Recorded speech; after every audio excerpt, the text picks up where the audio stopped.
Pagkasakay ng Malaysian national sa sasakyan, may inabot siyang sachet na may hinihinalang shabu sa undercover agent.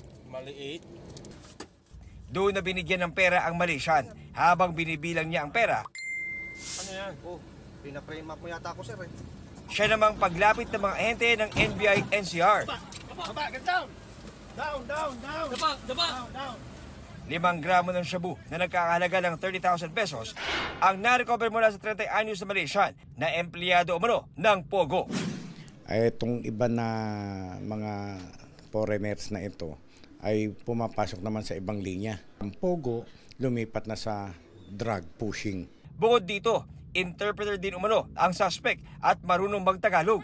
Nagsimula siya magbenta ng droga sa mga katrabaho sa Pogo at sa mga Pilipino.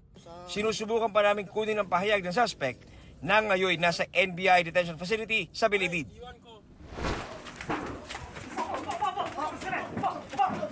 Pag-repack naman ng shabu ang bistado sa bagong baryo sa Caloocan. 5 ang arestado, kabilang ang minor de edad na grade 11 student at 18 anyos na grade 12 student. Very alarming talaga kasi estudyante, minor de edad pa.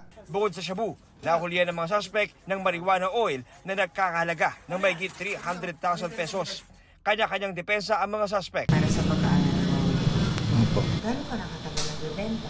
Ngayong taon lang po. Ngayong taon lang. Sino nag-recruit sa'yo dito sa 5? Naano lang po ng wala pong pera po. Minsan, nag-relax na konti lang. Hanggang konti lang, hindi mo sila marami yan. Natutulog lang po ako sa bahay ng tito. Damay lang din po. Sa Valenzuela, tulak naman ng marijuana ang arestado. Nasa 300,000 pesos na halaga ng marijuana ang nasabat. Online na seller, sa mga customer niya ay kahit sino. Naka-bricks at the same time is dried talaga. Magandang pag-package. Okay. So ibig sabihin pag gano'n ay talagang hindi lang pipitsuging marijuana. Konektado umano ang tula sa Milor Robbery Hold-Up Group na sa Valenzuela at Caloocan umano ng bibiktima.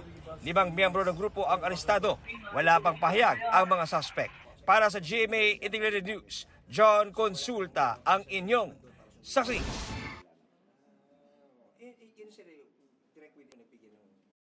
Mga kapuso, maging una sa saksi. Mag-subscribe sa GMA Integrated News sa YouTube para sa iba't ibang balita.